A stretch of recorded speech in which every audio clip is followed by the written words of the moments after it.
Thank you. Thank you very much. I must say that I am overwhelmed. The only thing that could be a slight disappointment today is I haven't heard my name mentioned on the Georgia Tech short list for the basketball coach.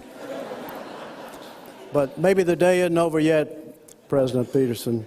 Thank you very much, President Peterson. Dean Royster, thank you, Dean Royster, for all of your hard work in making this, you and your staff, making these 2 days so special, and I think so educational for all of us. Bill Todd and Jim Laney could not be here today. He was with us on film, but he sent word he has the flu, and other members of the selection committee who worked with President Peterson to determine who would really be honored with this great award. I'm very grateful to all of you, and Mr. Mayor, particularly grateful for your words and for your being here today and for your leadership. This is a day of excitement for my wife, Colleen, and for my family. We have Brian, my son, and Michelle, my daughter, and my son-in-law, Ron, and we have my 2 grandchildren here, Elizabeth, who is still awake, and Vincent, who's wide alert and who hit a home run last week.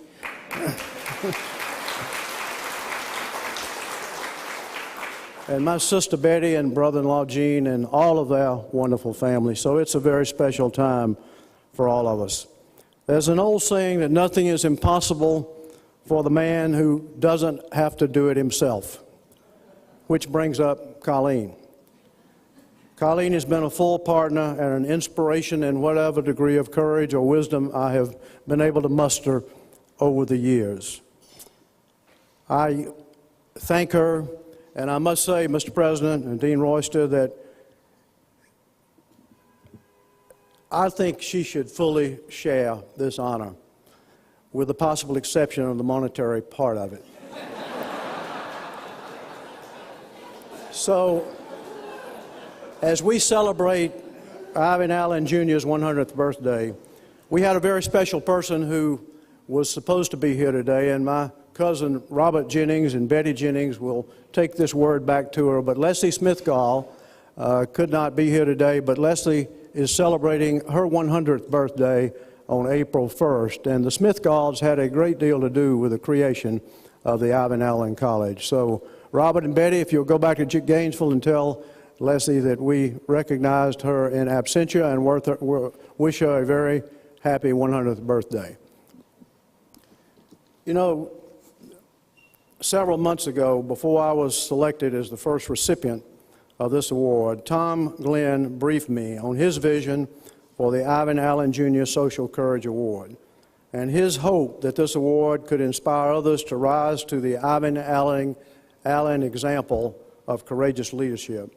So thank you, Tom, and all associated with the Glenn Foundation for your generosity, your vision, and your commitment to improving our community, our state, and our nation, and inspiring our young people to the kind of leadership that have made this city and our state the place it is today. Historians focus on what happened in the past. Journalists focus on what is happening now. And futurists forecast what may happen in the future. Few people explore the disasters that are avoided by the roads not traveled. The violence, riots, and long-lasting hatred that did not happen in Atlanta and Georgia in the 1960s were avoided in large part because of Mayor Ivan Allen Jr. I have to add that Ivan's wonderful wife, Louise, encouraged and supported him every step of the way. And Colleen and I were blessed when I left the Senate to have a lot of quality time with your mom. She was a very, very special lady. There's an old saying that he doesn't have an enemy in the world, but all of his friends are mad with him. For sure, Ivan Allen displayed courage in confronting his adversaries, but he also challenged his peers and was willing to incur their scorn and anger where social justice was at stake. In Atlanta's time of crisis and danger, Mayor Allen displayed calm, consistent, principled social courage, and that made all the difference in Atlanta's road not traveled. Mayor Allen's enduring legacy is reflected in the long line of Atlanta leaders in the business, civic, and governmental arena who have followed his path and the path of Dr. Martin Luther King, Jr. in keeping Atlanta too busy and too forward-leaning to have time for hate or even have time for complacency. Mayor Reed, you carry on this legacy today, and I thank you for your leadership and for your example. Social courage by the leader in a time of crisis is not enough unless a leader can inspire others, many others, to join in the cause. I recently heard a colorful preacher describe it in these words, and I quote him: "If you march off as a leader and you look over your shoulder and ain't nobody following, man, you're just taking a walk." End quote. Social courage does not take root in a community of spectators or a nation of spectators. Fundamental change has to be built around alert, engaged citizens who have the willingness to listen to other points of view, the humility to consider the possibility that they may not be 100% right, and a basic instinct for fairness, as well as a recognition that the community and the nation must work together, not be torn apart. Fortunately, in spite of stiff resistance, which we all, who are my age at least, remember very vividly, both the black and white communities of Atlanta in the 1960s ultimately met this fundamental test. So Ivan Allen's social courage was planted on fertile ground, and it became and is still a perennial crop. Will America pass this test today?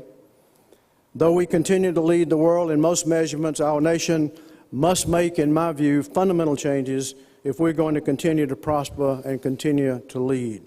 Not going to name them all. Let me just share three of those challenges today. First, our fiscal policy is out of control. Today, it weakens our economy and our global leadership and threatens our economic future. Second, we have no sustainable, sensible energy policy, nor do we have a carbon policy which makes sense for our security or for our environment. Third, our leading role in math, science, and engineering is eroding. Our elementary and secondary schools are critically short of qualified math and science teachers. In 1999, and we are reaping some of the downside of that now, 69% of U.S. eighth graders received instructions from a mathematics teacher who did not hold a degree or certificate in mathematics, 69%. And that number is 93% for students in the physical sciences, 93%. The United States now ranks 60th among all nations and 17th among developed nations in the percentage of college graduates who receive their degrees in science or in engineering. And think about this. China is already graduating more English-speaking, I emphasize English-speaking engineers than we are in the U.S. This at a time when there is clear evidence that our productivity and therefore our standard of living in future years will depend in large part on innovative technologies, discovery, and scientific research. Bill Gates recently said, and I quote him, "When I compare our high schools to what I see traveling abroad, I am terrified for our workforce of tomorrow," end quote. Yesterday morning, as Bud Peterson mentioned, we saw a fast-moving presentation called Seven Revolutions, pointing out the simultaneous global revolutions in resources, in population, in technology and science, in information and knowledge, in economic globalization, and last but probably most difficult, in governance. We also heard from our Supreme Allied Commander in Europe, Jim Stavridis, who outlined security, diplomatic, and economic challenges around the globe. Given these sweeping changes globally and our challenges here at home, it should be clear to all of us that we are in a race between cooperation and catastrophe, both at home and abroad. Do we have the political will and civic will to work together to confront these challenges and build a world of promise while avoiding a world of peril? That's a big question for America today. Columnist David Brooks recently wrote on the crucial need for civility in our country. He noted that civility comes from a sense of personal modesty, from people who know that their own individual powers are limited and that they are useless without input from others. He used these words, which I believe we should all ponder. quoting David Brooks. Of course you get people who believe they or members of their particular political party possess direct access to the truth. Of course you get people who prefer monologues to dialogue. Of course you get people who detest politics because it frustrates their ability to get 100% of what they want. Of course you get people who gravitate toward the like-minded and loathe their political opponents. They feel no need for balance and correction. He goes on to say, quoting Still, "But every sensible person involved in politics and public life knows that their work is laced with failure. Every column, every speech, every piece of legislation, and every executive decision has its own humiliating shortcomings. There are always arguments you should have made better, implications you should have anticipated, other points of view you should have taken on board. Even if you are at your best, your efforts will be laced with failure. The truth is fragmentary, and it's impossible to capture all of it. There are competing goals that can never be fully reconciled. The world is more complicated than any human intelligence can comprehend. But," continued quote, "every sensible person in public life also feels redeemed by others. You may write a mediocre column or make a mediocre speech or propose a mediocre piece of legislation, but others argue with you, they correct you, and they introduce elements you never thought of. Each of these efforts may also be flawed, but together, if the system is working well, they move things gradually forward," end quote. The key phrase here is "if the system is working well." And for a good portion, most of our American history, our system has worked very well. No system has ever been devised with more checks and balances, but if we think about the flip side of that, the checks and balances we have compel us to work together. Our founding fathers built in every safeguard they could envision, not to make our system the most efficient, but to protect us from autocracies and even protect us and our freedoms from the threat of a runaway majority. I'm baffled when I hear elected officials say, "I wasn't sent here to compromise." My reading of American history indicates that we would have never even had a nation without founding fathers who were willing to compromise. We inherited a sound system of government, probably the best ever devised by human beings. Will we pass it on? Can we muster the civility required to meet our fundamental challenges as a nation? Will our leaders pass the Ivan Allen Jr. social courage test? Will our citizens be mere spectators, or will we see a sustained burst of alert citizen social courage? Bob Schieffer of Face the Nation and CBS asked me yesterday afternoon in an interview if I felt the Congress was now dysfunctional. Not quite, but I do have a few suggestions. First, civility does not mean eliminating passion and debate from our public discourse, nor does it mean agreeing on every issue for agreement's sake. Civility does mean listening with a genuine desire to understand. It means being open to being persuaded. It means that when you disagree with others, you do so without demonizing them. It means respecting others as patriots who love America and partners in a shared quest for answers that are practical, effective, and workable, and sometimes very difficult to arrive at. Second, we must take seriously our role as voters and our duty as voters. Whether you're a Republican, a Democrat, or an independent, I suggest a couple of basic questions. Does the candidate seek out the facts and let the facts have a bearing on his or her conclusion? You'd be astounded how many people don't pass that test. Does the candidate display the willingness to put our state and nation's interest ahead of political party or even ahead of his or her own election? Third, when we see politicians playing the current Washington game of what I call brain-dead partisanship, we should let them know that we understand the difference between constructive debate and the game of gotcha. Fourth, today our airwaves and public debates are filled with attempts not just to denounce opponents' logic, which is fair game, but to impugn their motives. Demagogues and rabble-rousers are certainly not new to American history, but the economics and the technology have fundamentally changed. A large number of these folks are making millions of dollars by dividing America into segments and yelling, "Sic 'em, sic 'em." They have mastered the art of cursing the darkness rather than lighting a candle, and they are being rewarded with millions of dollars for doing so. Taking into account the First Amendment, which we must do, my best advice is when you feel your IQ going down, hit the off button and write the advertisers. I would offer the same advice for programming which goes over the top in sex and violence, eroding our moral culture.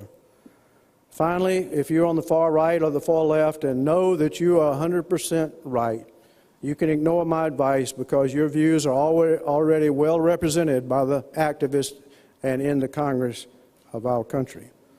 But if, like the majority of Americans, and I'm sure this crowd is, you would like to see our leaders work together toward common sense solutions, take notice when they do. Today, political gravity does not encourage our leaders to let the facts lead to the conclusions. When public officials take a stand that defies either extreme, they are immediately threatened with political punishment.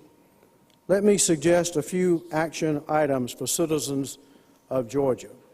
When Governor Nathan Deal says we should proceed thoughtfully and carefully on immigration, knowing that will anger some of his supporters who demand a simple solution to a complex problem, we should say, "Thank you, Governor, we noticed." When Mayor Kasim Reed tells some of the groups that helped him get elected that public employee pension costs are skyrocketing and must be brought under control, we should say, "Thank you, Mr. Mayor, we noticed."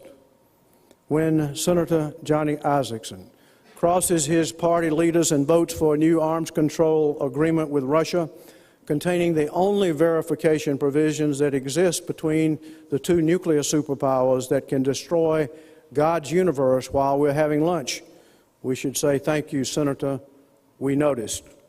When Georgia House Speaker David Ralston meets, listens to, and confesses that he even likes the Democratic mayor of Atlanta, we should say, "Thank you, Mr. Speaker, we noticed," and Mr. Mayor, we notice. When we see leadership by Republican Alan Simpson and Democrat Erskine Bowles cautioning our nation that we are in grave fiscal peril and courageously advocating controversial spending and tax approaches that would restore sanity and move us back from the edge of the abyss, we should say, "Thank you, Alan and Erskine, and those who supported you at their peril. We noticed." When Republican Senator Saxby Chambliss meets quietly with Democratic Senator Mark Warner and a few others on both sides of the aisle, searching in good faith for a compromise approach to our fiscal problems, which will require give and take on all sides, we should say, "Thank you, Senator, we noticed." You get the idea. Noticing political courage is very important. And if it does not happen in increasing amounts, guess what? You're going to get less political courage. That's enough alert citizen advice for today.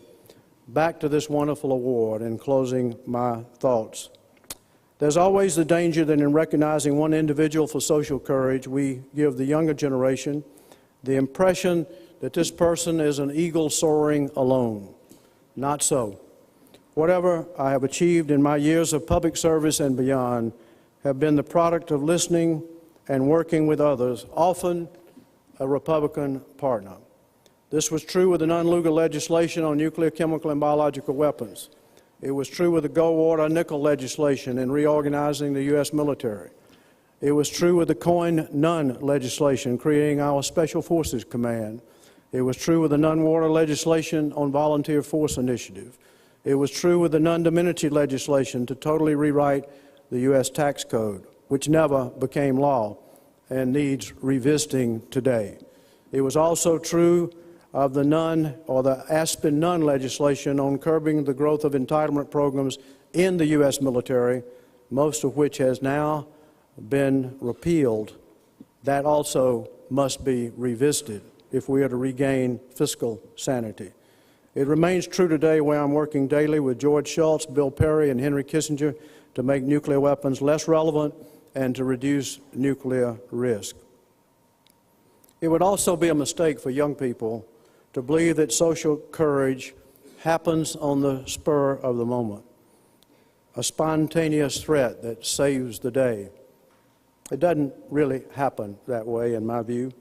I believe that Inman and Bo and Tricia Allen and other members of the Allen family here today, as well as many gathered in the audience who knew Ivan and Louise well, would agree that social courage is not a matter of chance or coincidence. The character and integrity revealed in acts of social courage are not qualities that can be simply switched on when needed. They have to be built and practiced day by day, week by week, and year by year. Former President Ronald Reagan said it best after he left office, and I close with his words, quoting, "The character that takes command in moments of crucial choices has already been determined. It has been determined by 1,000 other choices made earlier in seemingly unimportant moments. It has been determined by all those little choices of years past, by all of those times when the voice of conscience was at war with the voice of temptation. It has been determined by all those day-to-day decisions made when life seemed easy and crisis seemed far away, the decisions that piece by piece, bit by bit, developed habits of laziness or of discipline, habits of self-indulgence or self-sacrifice, habits of dishonor and shame, or habits of duty, honor, and integrity," end quote. Today we live in exhilarating but daunting times. We've never faced more demanding challenges all at once, but we've never had more powerful tools and greater opportunities. To build a world of promise and avoid a world of peril, we are going to have to make fundamental changes. To do that, we're going to have to cooperate with each other. This will not happen without increased social courage by our leaders, but also by alert citizens. Ivan Allen Jr. showed us the way. Thank you very much.